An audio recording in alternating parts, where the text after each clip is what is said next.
one of my jobs today, other than giving my short presentation, is to sum up the entire day from everybody's presentation. But as we move into lunch after me, I realized just listening to our first four speakers that it's kind of been leading towards me, and I think what we've heard from Brian in terms of exceptional storytelling, and Tony on community building, and Leif on the latest technologies and transparency, and then just Russell on content marketing. This is what we do in our program at the University of Washington, and I have brochures. I sell the program all the time. But those four things that I just mentioned are actually key elements in where I believe we're heading with communication, from journalism to public relations to marketing, and it's all about trusted communication. So that's something that we focus on. It's something that I'm intently interested in, especially in my own transition from journalism to whatever it is that I do now. So we constantly debate in our program, well, we used to, I think the debate's over, whether we are currently in the middle of an evolution in communication or revolution. This cartoon would suggest revolution, especially what we saw last summer, in that we're seeing these constrained communication systems, whether it's institutional journalism or media here in the United States to a dictatorship in Iran, where there's been such top-down institutional control for decades, suddenly coming apart at the seams because of the technologies and the communities that are convening through those technologies. And so the question is, yes, revolution sounds really dynamic and positive when you're thinking about the change that's coming to communication, but if you look at the progression or story of any revolution, and this great quote that all revolutions eat their young, there's also chaos that comes when you topple that hierarchy. And Russell likes to say that, I came in because Tom Kennedy couldn't be here and that he's creating lemonade out of lemons. But if I'm lemonade, at some point I must have been a lemon as well. So here's my lemon. My lemon is that I started out very much in traditional institutional journalism, and I came with that credibility and power of that institution. In this case, it's at NBC. This was me 12 years ago, about to embark to be the Middle East producer for NBC in the Middle East, in Tel Aviv. And just really loving being part of that structure and being able to have that huge megaphone that is legacy journalism. Well, at the time it wasn't legacy, it really was the driving force of communication. And to be able to go to Israel, and despite my last name, and to have that American institution behind me to give me credibility with the Israeli army or even with Israeli politicians, and that entourage of the institution to do this interview with Ehud Barak when he was the Prime Minister of Israel at the time for Meet the Press, just to have the resources, and through those resources and through the technology that NBC would have, that is in itself a metric of credibility, at least in how we have been doing communication for the last 80 years. That with the fact that it was a small number of players in a very small field of trusted communication, that we were the filter, that if we could afford to be in this space, because the barriers to entry are so high, then to a certain degree you would have to trust whatever came out of our mouths and through our television screens. And so that was what we've been playing with for the last 50 or 60 years in the industrialized communication system. And it's something that I began to draw away from 10 years ago as I thought about how I wanted to be involved with what I think was the changing paradigm. And to hear, I think it was Tony talking about the paradigm shift, and this new paradigm of community building and how technology was facilitating that, that's something I really wanted to be involved with. And so I took baby steps. I left NBC prematurely, and I went and worked for CBC because I'm a Canadian as well. And this is me up in British Columbia about, all right. There's solidarity here. Where I got a chance to learn how to become what I call a backpack journalist, and that was one of the few, or one of the early ones, in terms of being able to have, with very inexpensive technology on your back, go to any story as a one-person entourage, as opposed to the multi-person entourage, and shoot and broadcast. And that was, I found, very liberating at the time. I actually did that stint with CBC for only a year and a half before I went back as a contractor and started getting into more entrepreneurial journalism, and I returned to NBC to cover the war in Iraq. I was embedded at first on the very infamous USS Abraham Lincoln at the outset of the war, and this is me on the helicopter shooting through a Sony PD-150 in the Persian Gulf. And then I went traveling around the Gulf area and the Middle East for 6 months after to sort of gauge the impact of the war. But just getting a chance, despite the fact that I was still linked to an institution, to actually start telling stories that weren't necessarily as formulaic as what I used to do on Tom Brokaw's show was just wonderful. And I began to really feel like this was what I would do for the rest of my life, and I could live wherever I wanted to because of the technology. But I was still a lemon. Because then this kind of thing happens. Last summer, the Iran elections, where what they call the Twitter revolution, where all of a sudden people just came out almost organically and began to protest what they thought was a rigged affair. And in a place where people don't usually get a chance to speak out so loudly. In fact, in this situation here, you've got 3 photographs. As you probably know, in that news story, all the foreign journalists were kicked out of the country. And all the local journalists were either arrested or shut down. And so these really powerful images from those few days in Tehran and in Iran were actually taken by citizen journalists. And this looks really good. And I'm thinking to myself, well, I'm glad I'm not a journalist anymore. Because you're competing with this power of the crowd and this incredible technology that is capturing, to a certain degree, what Brian's talking about, superlative content. And then you've got this ocean, and in Iraq, this woman, this is not a particular one, but somebody said, the biggest advance in Iraq was not the democracy the Americans brought, it was the fact that they could finally use cell phones. So you've got this expansion of technology and this ability to broadcast at a very crowd level. And these are the people that us as professional journalists almost have to compete with. And so I'm not going to show you this video because it's a little bit hard to take, especially at this time, although we've seen some already that's difficult. But this is a very powerful piece of video that was shot with a cell phone camera in Iran during the Twitter revolution. And it shows a female protester actually getting shot during it. And it was put up on YouTube when YouTube was still available. And it actually, because it was such a shut down sort of traditional news system at the time where there were no foreign journalists, this went on YouTube, and then all BBC and CNN and all of the major news organizations started showing it. And it became a real catalyst in terms of driving public opinion and emotion around what was happening in Iran. And so I'm looking at all this and I'm thinking about this and sort of saying to myself, well, what is the role for us as professional journalists if the crowd can do pretty much what we used to get paid to do? And why is this happening now? And so, as we probably all know by now, we are all, everybody now considers themselves a media organization because we all have the power to be involved in the actual content creation and in distribution. The flip camera has become, and still is, the #1 selling camcorder in the United States. It's now owned by Cisco, but it started as a startup in San Francisco 2.5 years ago, and it's just all over the place now, and professional journalists are carrying this as well. I know that some of you are here and try to figure out how you can get involved in storytelling as well, so I just want to give you a short list of some of the really inexpensive tools that are available to us now. The Kodak ZI-8 is actually my favorite new camera. I have one with me if you want to see it. The reason I like it over the flip, because it does the same thing, is that it actually has an external mic jack on it, and you can capture really great audio. So you don't necessarily have to be taking a $5,000 or $6,000 HD camera into the field with you anymore. You can play in a $500 to $1,000 level with a netbook and a small camera and a cheap piece of editing software, and you're there.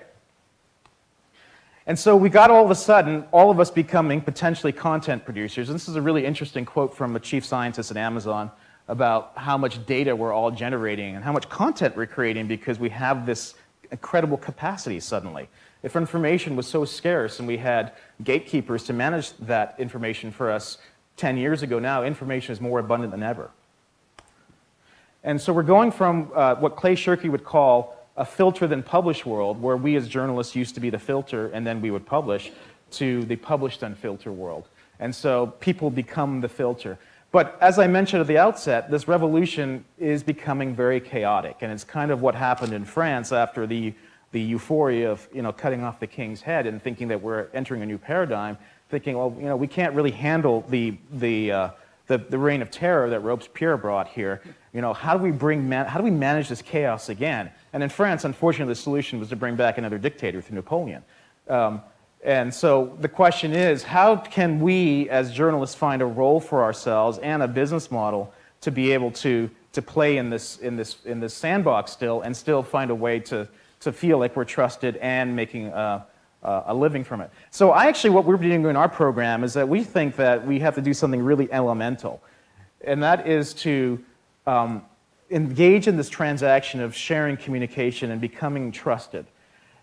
This was a really interesting study done by Unilever a few months ago in terms of seeing the sort of the media landscape and the chaos we've got and the control that we're still trying to maintain through traditional media, and how it's becoming very difficult for us to really manage all of it.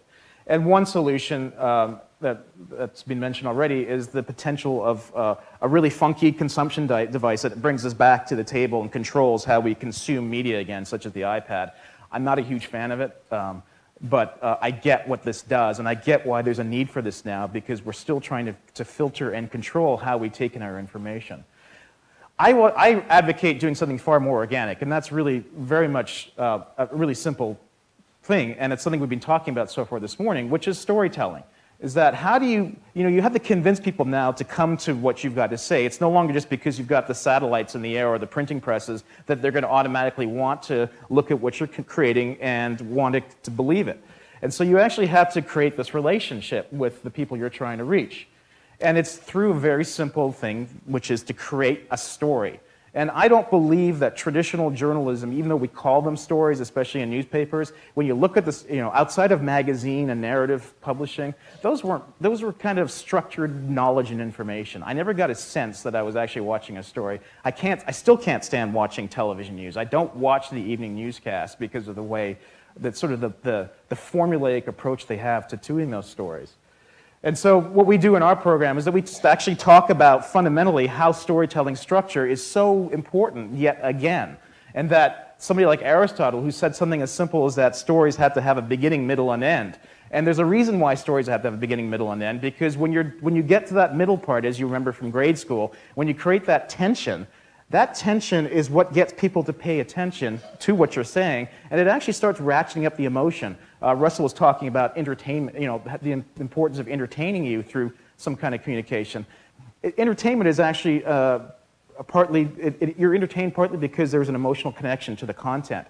And so the end part is actually just as important as the middle when Aristotle is looking at story structure, because you're ratcheting up the tension. And then when you reach the climax and you let your audience off the hook, it's that actual cathartic feeling of letting go that really makes them feel like they've been on a journey with you. And it creates that empathetic, emotional connection to your communication. And there's a lot of studies now that says that you actually have to engage both the left and right brain now if you really want to communicate effectively with people. And that's that's why I believe something as elemental as thinking about the story first and foremost when you're looking to communicate has to happen, whether it's in journalism or marketing or public relations. And Joseph Campbell did the same thing with his Here with a Thousand Faces in terms of the transformation that we see with the protagonists as they go through a journey. And so these elemental structures that we've been dealing with for thousands of years that we kind of abandoned, I think, except we left it to Hollywood or to marketers and advertising campaigns, is now coming back.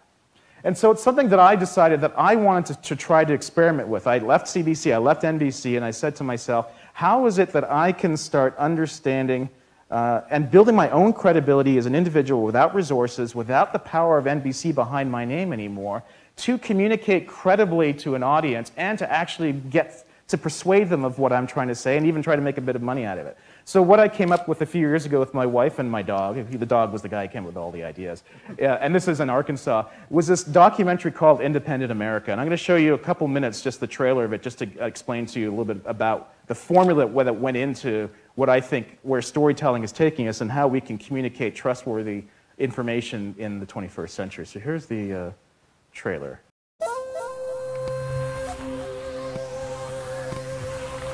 America, a country awash in corporate icons, driven by a craving for convenience and big box bargains. But now, voices across the nation speak of a change of heart. Someday there isn't going to be this. It's going to be all corporate America. No one's going to know what mom and pop is like. No one's going to know what customer service is like. It's just all going to be one big square box. When I came here, there was 2 stores open. There was about almost 2,000 people here. There's 600 people here. All the business closed up. Over the last decade, 11,000 independent pharmacies shut down, as did 40% of the nation's independent bookstores. 100 chain restaurants capture nearly half of the average American's budget when they dine out. After 9/11 and the war in Iraq, a growing mistrust of powerful institutions has made a political act even out of shopping. We started because of the war, and we said we don't have a vote up there. They're going to do whatever they want to do. Our real vote today in America is with our dollars.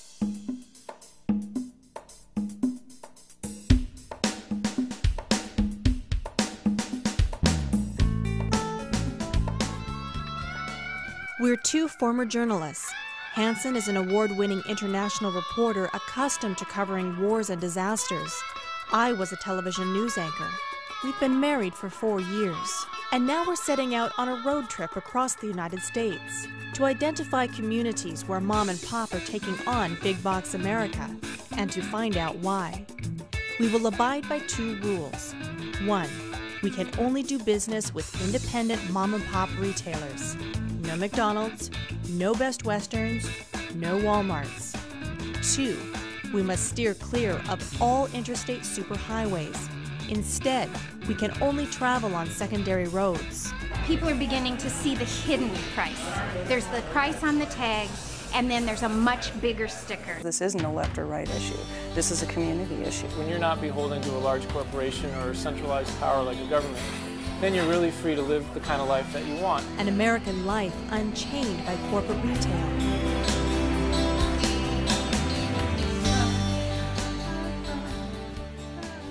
The first thing is that I had a really great story that I felt very passionate about, but I couldn't convince any institution to fund it.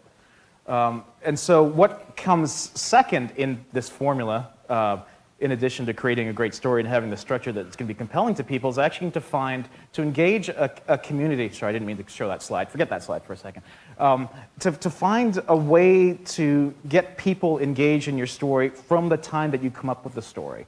And this has become almost de rigueur now, but this was in 2005. We decided that we had to find a community that would be interested in the premise to our film. So we hooked up with an organization, the American Independent Business Association out of Montana, and we told them we were going to do this. Could they let people, their constituents, know that we were going to be going on this trip? And every day we'd be sharing video and blog posts and audio to tell them about this. And so we ended up doing that, and it just started to grow. And as they got more interested in the romantic notion of this road trip with this married couple, very much Travels with Charlie or Blue Highways kind of literature, they started telling their friends. We started getting local media coverage, and then it just began to grow and grow and grow. And so it went from this original homogenous community of people who are loving organic food and buy local to a much bigger thing where it started to bridge into other social groups because we were engaging the community with our story. And so ultimately, what we were able to do was do this multifaceted thing where we had a very organic crowd interested in the story, and actually 50% of the film came from the community that was following us and suggesting where we should go to do it through our blog. But we also ended up getting it broadcast around the world, in Japan and Australia and New Zealand, on Qantas Airlines in the United States and Canada. It was featured on the homepage of Yahoo News for 2 weeks, and it's currently playing on Hulu. And so to be able to do this multifaceted approach, but very much not having an institutional support or credibility from the outset, but using transparency, using community, using social media to build a community, a groundswell around it, made all the difference. And that's what I tell my students to do now. It's no longer about message and audience. That is very 20th century marketing speak. And maybe it's somewhat semantic to say it's now about community and story. But it does recognize this growing two-way relationship and this notion that nobody wants to be marketed to. I don't wake up in the morning thinking, oh, who's going to market to me today? I look forward to that message. It's like, I want to know what kind of stories I'm going to be paying attention to. And so when we get back to this Iran example, and we think that Iran is possibly a wonderful, shining example of where digital media is going, and that we're all going to be telling stories, and isn't it great? And we don't need journalists anymore. Well, actually, in a funny kind of way, we need journalists more than ever. Because what happened in Iran during the Twitter revolution was that we began to see this Twitter hashtag called Iran election. And it became very noisy. We didn't know who to trust. We didn't know who was retweeting in the United States. Why would anybody be tweeting in Iran in English anyway? We didn't know whether the Iranian secret services or even the Mossad from Israel was sort of trying to sort of pollute the stream. So it became a very untrusted source of information. You had something like the NITA video, which was really helpful. But what ended up happening is that the most trusted sources of information became professional journalists working out of these newer type platforms like the Tehran Bureau, which was a partnership with PBS and I think Columbia School of Journalism, and Andrew Sullivan from the Atlantic Monthly and the Daily Dish, where he was actually curating all of these crowdsourced sources and doing a lot of his own journalism to sort of try to give something that was more trusted as communication. So there is a role for journalists today, not necessarily within a major institution, but more entrepreneurial, more as trusted communicators. I see it kind of as a sweet spot in this new news ecosystem that we're facing. I don't think we're going to see a lot of major news organizations go. A lot of them are going to stay. But there's still a role for journalists to be within those organizations, within companies, as Russell says, or as individuals doing these kinds of entrepreneurial stories and finding innovative ways to fund it.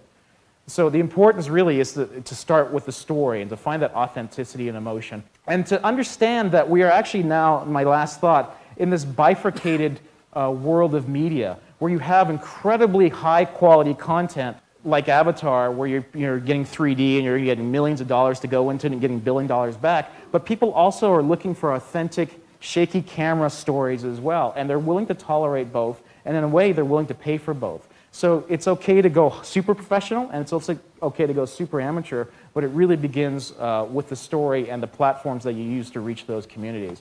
And so this is my last thought, and I think this is really where it comes down to, is that this is, you tell your story, you build your community, and by doing that, you can communicate in this very noisy world. I have a student who recently said to me that, she thinks that the real recipe is that you connect, you persuade by connecting, and you also inspire. And so there's that emotional element, there's that community element, and the connection, there's that storytelling element. So to me, that's where we're heading in terms of communication, whether you're a journalist, a marketer, or a PR person. And those are the values that we celebrate in the program that we run at the University of Washington. Thanks for your time.